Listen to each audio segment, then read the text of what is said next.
ስሜ ሰላማዊ ጌታቸው ይባላል። ያው የምርጫ ሂደት አስተባባሪ ኃላፊ ነኝ፣ የጣቢያ ኃላፊ ነኝ። የጣቢያው ሚሊኒየም ደብረ ወርቅ ሸማቾች ጣቢያ ነው። እሺ በረከት ትርፌ ይባላለሁ። እዚሁ ነዋሪ ግለሰብ ሲሆን የወጣቶች ምክር ቤት በየቦታው እየዞርን ቼክ እያደረግን ነው የምናጣራው። ስሜ ቤዛለም ተስፋ ይባላለሁ። ከወጣቶች ምክር ቤት ነው የተወከልኩት። ያው ህዝቡ ያው በነቂስ 12 ሰዓት ወጥቶ እየመረጠ ነው። ተሳትፎም እጅግ በጣም ጥሩ የሚባል ተሳትፎ አለ። እኔ አሁን ወደ 4-5 የሚሆኑ ጣቢያዎች እየተዟዟርን እያየን ነው እና የምርጫው ሂደት ምንድነው በጥሩ ሁኔታ እየተካሄደ ነው ያለው። ሰላማዊ ነው እስካሁን ድረስ ባየነው ሁኔታ። ህዝቡም ደግሞ በነቂስ ወጥቶ እየተሳተፈ ነው የሚገኘው ያለው። ያው አስተባባሪዎችም የታዛቢዎችም ሌሎች የምርጫ ተፎካካሪ ፓርቲዎችም ያለው መስተጋብር በጣም እጅግ በጣም ጥሩ ነው። ያው ምርጫው በቆንጆ ሁኔታ እየተሳለጠ ነው ያለው። እንግዲህ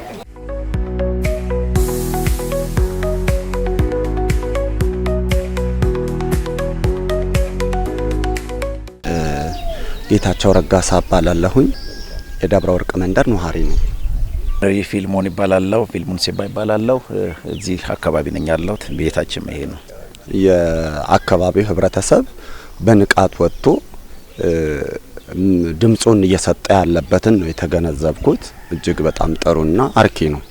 እኔ በጣም ደስ ብሎኛል። ምክንያቱም እንደ አገር እንደ ኢትዮጵያ ዜግነትን ግዴታ ለመወጣት መጥቼ መምረጥ እንዲሁ ድምጽ መስጠት እንዲሁም እኔም ብቻ ሳይሆን ቤተሰቦቼ ጭምር መጥተው ድምጽ እንዲሰጡ እንዲመርጡ በማበረታታት በታላቅ ደስታ ነው ያከናወን ነው። በጣም ቆንጆ ነው። ያው እያየን ነው። ሁሉም በፍትሃዊ ነው እየመረጠ ያለው። ምንም የሚያስተጓጉልና ሌላ ነገሮች ችግሮች ምንም የሉም እስካሁን እስካየነው ድረስ ማለት ነው። ምርጫው ከመድረሱ ቀድሞ ቅዳሜ ለታ የእቃ እርክብክብ አድርገናል። እሁድ ገብተን ፕሮሰሶችን ዱንካን መደንኮን ወንበሮችን ቁሳቁሶችን ብለናል። ማቴሪያሎችን ለሊት 11 ሰዓት ገብተን ከታዛቢዎችና ከፖለቲካ ፓርቲ እንትኖች ጋር በመሆን አከፋፍተን አርገን ቼክ አርገን ቆጥረን የላቁልን እቃ ቼክ አርገን ቼክ እንደሆነ እንትን ብለን ወደ ስራ ገብተናል።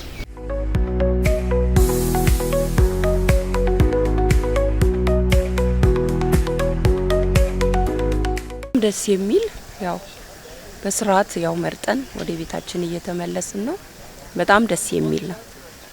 ጸጥታው ስርዓቱ ከቀድሞ ካለው በጣም የተሻለና የዘመነ የምርጫ ፕሮግራም ነውና በዚህ ሁሉም ደስተኛ ነው። ደስተኛ ነኝ እኔ። የምርጫ ሂደቱ በጣም ከወትሮም የተለየ ነው። ፍጹም ሰላማዊ ጸጥታ የሰፈነበት ጥረው ሰውም የራሱን ፍላጎት የሚበጀኝን የሚያዋጣኝን ብለው በነቂስ ወጥቶ ነው እየመረጠ የነበረው። እኛም ደግሞ እንዲሁ ከነ ሙሉ ቤተሰቦቻችን ጧት ተነስተን ወጥተን ነው መምረጥ የቻልነው። በጣም ፍጹም ዴሞክራሲያዊና ሰላማዊ ሂደቱን በጠበቀ ሁኔታ ነው ያየነው። ከፍተኛ ዋጋ አለው። የኔ አንድ ምርጫ አንድ የምመርጣው ካርድ በጣም ዋጋ እንዳላት በጣም ጠንቅቄ ያውቃለሁ። ለምን ከዚሁ ነው የሚጀምረው እና የሚበጀኝን ነገ ደግሞ ለትውልድ ለልጆቻችን የሚበጀውን መንግስታችንን እንድንመርጥ እድል ፈንታ ስለሰጠን ያው ደስተኛ ነን።